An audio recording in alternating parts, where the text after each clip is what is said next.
Hi everyone, I am Sparsh and I was an IB student in SGIA from 2016 to 2018. That was the first batch of IB students in SGIA. My subjects were higher level physics, maths and economics, and standard level English, business management, and ab initio Indonesian.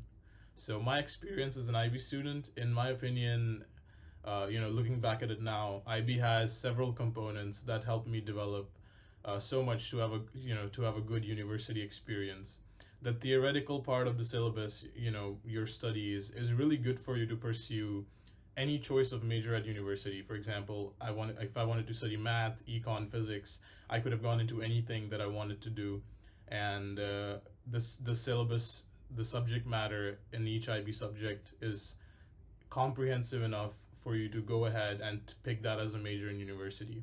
So when I came to Hong Kong to study economics and finance, I felt that my fundamentals were strong enough to do well in my university classes. And there's more to IB than just academics and studying. On the flip side, we have subjects like theory of knowledge, TOK. We have extended essay and CAS. So one thing I noticed in university is that many college students who haven't done IB have actually never written a research paper before in their lives. But IB students have written a 4,000 word essay, you have written so many IAs, you know how to pick a topic that's good enough to fit into a specific word count, how to do research, how to do citation and bibliography. And these skills are very useful that you learn early on. That's going to help you later in university and even beyond that. CAS was always really fun, and it allowed me to bond with my classmates. We started our own hydroponics plant, we made a movie, and we did so much more. It doesn't sound so useful, but it is. Like simple things like movie editing skills. You don't learn that in the classroom, and you learn it through activities like CAS. In every university, you will see there are dozens of clubs and societies like sports teams, trading society, for finance and economics students, dance society, etc. For engineering students, you could have like a robotics club and so on. And since IB students learn to be creative and do CAS in high school, you will want to join some clubs, you'll make new friends who have similar interests to you, and you will have a very good social circle that you're learning so much out of and having so much fun at university. So overall, IB helped me be strong academically, but also develop communication and leadership skills. One of the things I liked about doing IB in SGIA was that it had a good student to teacher ratio. Some IB schools have 40 to 50 students in a class, so it's harder to ask questions, and some students get left behind, right? If there's 50 or 40 students in a class and the teacher keeps on teaching, it's just so hard for you to stop for the teacher to focus on one student and leave the other behind. But in SGIA, at max, you will have 10 to 20 students in a class, and the teachers are very supportive. So I could always go to the staff room to talk about my IA, anything I didn't understand in class, and discuss anything with teachers. And this is very useful when you're coming closer to your exams, because you want to be able to talk to them, you want to have access to your teachers, so you can be like, in first semester I didn't understand this, I never really understood this concept in physics, and like in the mechanics chapter, can you please explain it to me, blah blah blah. And they will always be there to help you. So the teachers are there to help you understand the material and help you do well. Another point of support I had was my parents. They were always ready to help me with whatever I needed, books. If I had to go to Singapore or Jakarta to take SAT, ACD exams, they're always there to help me. So, I'm very thankful for that. In terms of handling the IB exam stress and the tips that I have for it, I would say IB is a marathon, not a race. So you don't want to burn out early and give up. I have a YouTube channel called IB Made Easy, which you should look up. I made it 3 years ago, right after my exams. So everything was very fresh in my mind when I was making that channel about IB. So in that, I have a video about 9 tips that helped me a lot. You should watch that if you have time. I also have a website which has a lot of documents which I found online. It also has my IA, my EE, everything.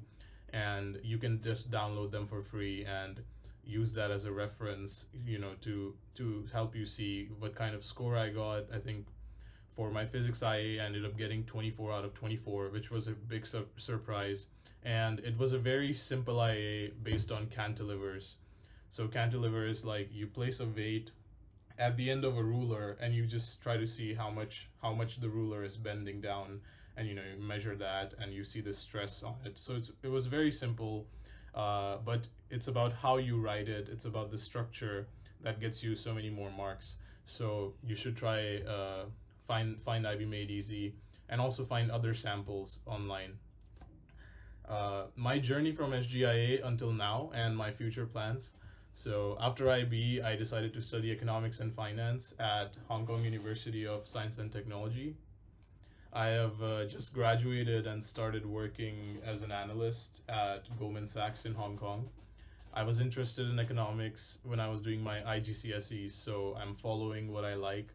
And Hong Kong is Asia's biggest financial hub, so I meet a lot of smart and interesting individuals every day, and it pushes me to be better. Since you develop good communication skills, good leadership skills, it helps you in any kind of field that you want to go into, and I think IB is the best curriculum for that. What advice I would give to other students? I know I said this before, but IB is a marathon, not a race. It sounds very cliche, but imagine this, right? It's 2 years long, and that's a pretty long time, right? At this point, when you're starting IB, you're only 16 years old or 17 years old. So IB is like 10 to 15% of your life so far, and you don't want to start IB, give everything you have into it in the first 3 months in your first semester. You start stressing out, and eventually you start hating it by the end of your first year. So there might be a point when you've given up and you don't care anymore. And I'm talking about this because it happens to a lot of students, and I've seen it happen to students, and that shouldn't happen. In IB, there are periods when you should learn and have fun, and there are periods when you should buckle down, study, do your IAs. And you can segment IB in these smaller parts so that you never burn down, and you can go through the 2 years like a marathon. For example, when to do past papers. I wouldn't do that many past papers in 11th grade. I would do past papers starting 3 to 4 months before my final exams. You will realize, oh crap, I got a 4 or a 5. That's what happened to me. I think around February, and the exams were in May. I was doing physics and maths past papers and getting 5s, getting some 4s. And that happens to people, that happens to students, and that's when you realize, oh, I should study more, and you start studying more, and that's perfect. So a few weeks before your exams, you're only revising and doing past papers. You already finished your IAs and EEs earlier. You shouldn't be learning and understanding new subject matter. It should be revision, and it should be past papers. You were learning in 11th grade, you were learning in the first semester of 12th grade, doing CAS, doing your IAs, etc. So when you learn and understand the concept, for example, in 11th grade, like in physics, you have the mechanics chapter, I think it was chapter 2. So you will start to forget it by the time you have your final exams, because now you've finished the entire book, you've finished the entire syllabus, and that's only chapter 2. That's why you start revising in the final semester and do more past papers, so that you can get back all the knowledge that you had learned in the past 1.5 years. So, that's just one example. If you can compartmentalize IB and be like, in this time I have to learn and I can have some fun. In these couple of months, I need to do my IAs and EEs and finish them. In these months, I should just be revising and doing past papers. Then you won't burn out early on. You won't have that, you won't be late. You won't have that stress. Oh, my IA is due tomorrow and I haven't started. And, all these kind of things that happen to students. And then most importantly, you won't give up. You will already be prepared for what's coming next. And so I would say make a plan in your mind or write it down. And when you already know what to do, you will have much more fun doing it and you won't give up.